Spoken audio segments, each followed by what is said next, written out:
Λοιπόν, με έχετε ρωτήσει όλοι για την παιδική θεατρική παράσταση που είδα την Κυριακή με τα παιδάκια μου.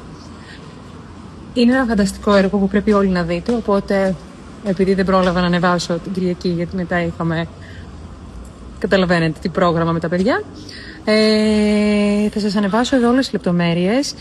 Είναι ένα φανταστικό έργο που έχει γράψει η Βάσια Αργέντη. Είναι ένα παραμύθι, ένα οικολογικό παραμύθι που μιλάει για τη φύση και το περιβάλλον και το πώς πρέπει να το προστατεύουμε, γιατί είναι το σπίτι μας.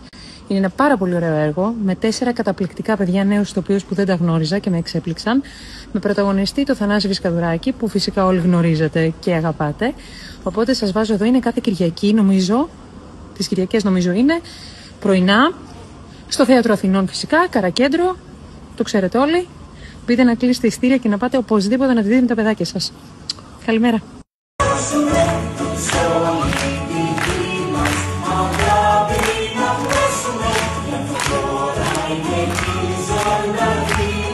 Προσφέρει